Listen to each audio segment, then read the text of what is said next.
de las noticias que más ha impactado tiene que ver con los ataques inentendibles, ¿no? Este odio literal y visceral que nos encontramos minuto a minuto respecto a un atentado, ¿no? Que ha reportado víctimas fatales porque asesinan a tiros a 2 empleados de la Embajada de Israel cerca del Museo Judío allí en Washington. 2 empleados de la Embajada de Israel fueron asesinados a tiros la noche del miércoles por un hombre que, según la policía, gritó "Palestina libre" después del ataque. Las víctimas fueron atacadas mientras salían de un evento en el Museo Judío Capital, que fue anunciado como una noche para jóvenes profesionales judíos para fomentar la unidad y celebrar la herencia judía.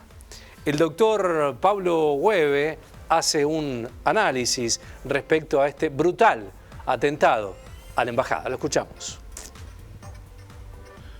Buenas tardes, Ezequiel, compañeras, compañeros de Canal 13, Teleaudiencia Federal. Y el mundo sigue dándonos sorpresas, aunque no deberían serlo, porque todos los días nos encontramos con alguna irracionalidad nueva, con más hechos de violencia, con más locuras que se hacen en nombre de la paz o buscando eliminar a nuestros adversarios o nuestros enemigos. Lo concreto es que anoche en Washington, en la capital de los Estados Unidos de América, en el contexto de una festividad que se estaba dando en el Museo Judío de esa ciudad para jóvenes diplomáticos de 22 a 45 años, cuando se empezaban a retirar los invitados, una joven pareja que trabajaba en la embajada israelí en la capital norteamericana, él de 30 años, ella de 26, fueron acribillados a balazos por un joven de la ciudad de Chicago que les gritó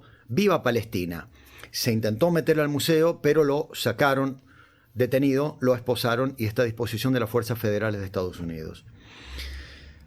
Bueno, acá hay varias lecturas que se pueden hacer. Una de ellas, obviamente, tiene que ver con el efecto que está causando en el mundo, en gran parte del mundo, especialmente en Occidente, toda la información que tiene que ver con lo que está sucediendo en la Franja de Gaza. Y obviamente lo dijimos en estas columnas permanentemente.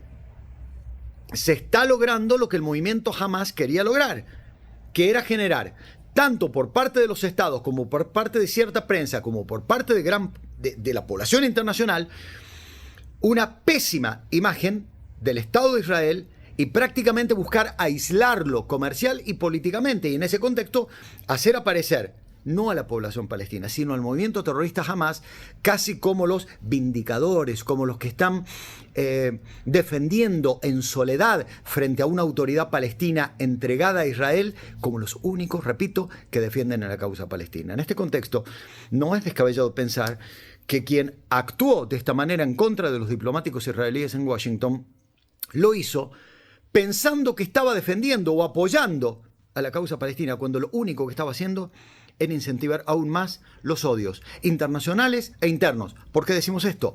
Porque el gobierno de Estados Unidos tomó aire en la irracional decisión que viene llevando adelante de atacar a las universidades norteamericanas, a las que acusa de fomentar el antisemitismo por cuestionar las políticas del presidente Donald Trump. Y obviamente esto justificó un nuevo ajuste presupuestario de las universidades, pero además cancelar en la Universidad de Harvard el programa de visitas internacionales, de estudiantes internacionales a esa universidad, amén de bajarle el presupuesto en aproximadamente un 40%.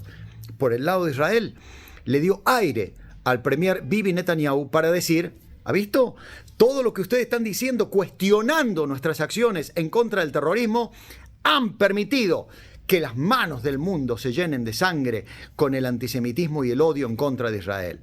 Pero el ministro de Seguridad, Itamar Ben-Gvir, fue mucho más allá y acusó a la oposición política de Israel, al partido Meretz, a la izquierda de Israel y a los estudiantes universitarios de Israel de tener también las manos manchadas de sangre.